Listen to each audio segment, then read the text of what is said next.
Fala, meu povo da opinião esportiva, opinião GP na área, e pela primeira vez no ano não tivemos vitória da Red Bull, e sim uma vitória da Ferrari.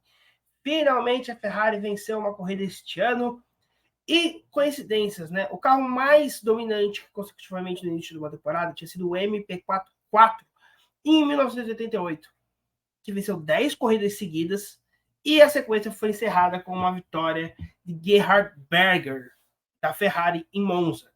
Dessa vez, passaram por Monza, né, que foi a última etapa, mas aí na etapa seguinte, a Red Bull, dessa vez o RB, acho que o 19, né?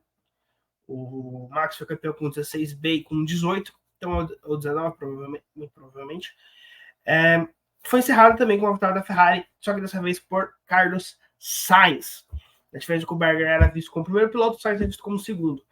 Né? Mas uma grande vitória do Carlos Sainz, uma pilotagem de gênio mesmo, ao ponto de que ele andou mais lerdo para dar DRS pulando o Norris, para o Norris poder se defender do Russell, porque ele achava que se o Russell passasse o Norris, passaria por ele.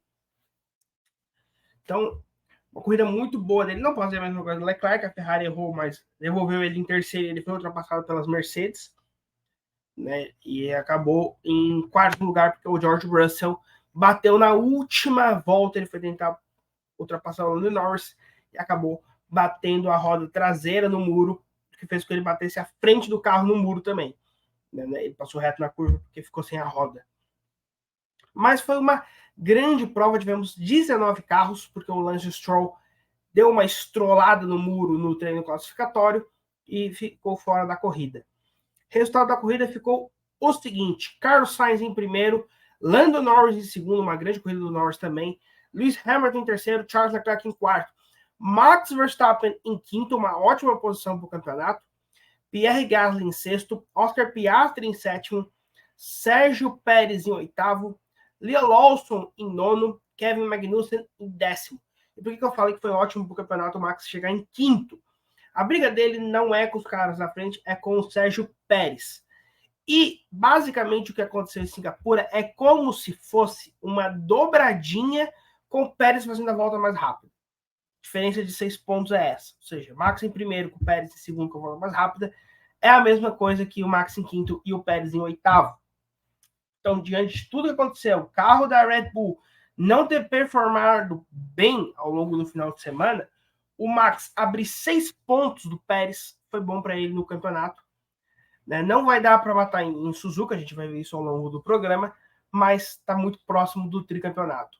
Completaram a prova 100 pontos o Alex Albon, o Guan Yu Zhou, o Nico Hülkenberg, o Logan Sargent e o Fernando Alonso. George Russell abandonou na última volta. Valtteri Bottas, ninguém viu o que aconteceu. Basicamente, ele foi que nem acho que o Ocon na corrida passada de Monza, que também ninguém viu como ele abandonou.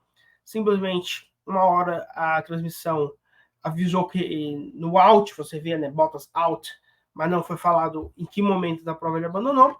O motor do Ocon, o câmbio do Ocon parou de funcionar e o Tsunoda bateu com o Sérgio Pérez. 19 carros, porque o Stroll nem correr disputou, né? Segunda vitória de Carlos Sainz na Fórmula 1, né, ele que é o segundo espanhol, apenas ele e o Fernando Alonso venceram corridas na categoria. Aqui é a classificação de construtores. A Red Bull pode ser campeã já em Suzuka, depois vem Mercedes, Ferrari, Aston Martin, McLaren, Alpine, Williams, Haas, Alfa Romeo e Alfa Tauri. A Alfa Romeo que anunciou o Guan Yu Zhou essa semana o contrato de renovação. E o campeonato de pilotos está o seguinte: Max Verstappen em primeiro com 374 pontos, 12 vitórias e 14 pódios. Isso em 15 etapas é um bom número. Sérgio Pérez em segundo, 223. Lewis Hamilton, eu vou diminuir aqui, 180. Fernando Alonso, 170. Carlos Sainz, 142. Leclerc, 123. Russell, 109. Norris, 97. Stroll, 47. Gasly 45, Piastri 42, Ocon 36, Albon 21, Nico Hülkenberg 9, Valtteri Bottas 6, Guan Yu Zhou 4, Yuki Tsunoda 3, Kevin Magnussen 3, Liam Lawson 2, que se você não notou aqui, ó, o Lawson pontuou de AlphaTauri, né? Finalmente o segundo piloto da AlphaTauri acabou pontuando. E na ponta ainda, Logan Sargent, esse com a temporada completa, Nick DeVries, esse que correu meia temporada, e Daniel Ricciardo, que correu 2 corridas. O Ricciardo provavelmente voltaria em Suzuka, mas agora, com esse fato do Lawson ter conseguido pontuar, algo que nem o DeVries nem o Ricciardo conseguiram com esse carro, talvez Helmut Marko e companhia deem mais uma chance para o neozelandês. Aqui a gente tem as nossas contas semanais de quando que o Max vai ser campeão, né? Pontuação atual da parede do título em Austin. O que é a pontuação atual? A diferença atualmente é de 151 pontos. Se isso for mantido, em Austin acaba porque passará a final de Austin, teria faltando 138 pontos, não teria mais como o Pérez alcançar. Um cenário de dobradinha. E aqui a gente só aumenta um ponto, porque o cenário de dobradinha são 7 pontos a mais, e o Max só ganhou 6. Então, onde você está vendo ali em Singapura a diferença de 152, você tira para 151. E aí, 158, 166. Mais ou menos assim que foi 165, né? Mais ou menos. No Qatar. Então, em Lusail, né? Se eles fizerem uma dobradinha no Japão e no Qatar. E o cenário da média também fecha em Lusail, no Qatar. Não tem nenhum cenário possível para o Max Verstappen ser campeão mundial em Suzuka. E eu fiz as contas e está aqui para vocês, que é uma conta bem básica, na verdade. Max Verstappen tem atualmente 151 pontos de diferença, e quando acabar a corrida de Suzuka, estará faltando 206 pontos. Ou seja, ele tem que abrir, em média, 55 pontos.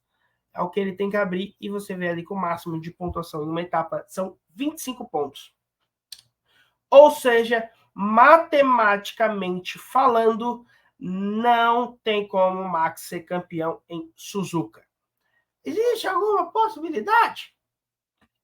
Sempre tem, mas é uma possibilidade meio ruim, que é o fato dele ganhar a corrida, ou não acontecer nada ali, mais ou menos, mas o Pérez se lesionar.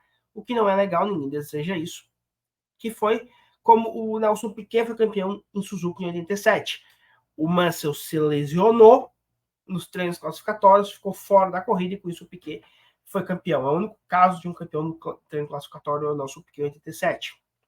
Então vou deixar aqui no card para vocês todos os circuitos que decidiram, tudo certinho até o momento, né? Faltando Suzuka, falta Suzuka ano passado com o Max Verstappen, porque o vídeo foi gravado no início da temporada passada, a gente não sabia quem seria o campeão de 2022. Então é isso, provavelmente Max Verstappen sendo campeão no Qatar, no Grande Prêmio de Lusail. Semana que vem acontece o Grande Prêmio de Suzuka. Veremos como está a Red Bull, como está a Ferrari, mas a Ferrari está muito bem, foi muito bem em Monza e muito bem em Marina Bay. Então vamos ver como é que será no circuito japonês. Então é isso, vejo vocês segunda-feira. Amanhã temos o resumo semanal. Na quarta, o nosso podcast. Na quinta, algum vídeo contando alguma história, uma lista ou algo assim. E no domingo a gente fala do Grande Prêmio de Suzuka, que vai passar 1h da manhã de sábado para domingo. Então você que é da madrugada aí não precisa nem dormir, não precisa acordar cedo para ver o Grande Prêmio do Japão esse ano, é só não dormir, basicamente. Então é isso, vejo vocês na próxima e falou!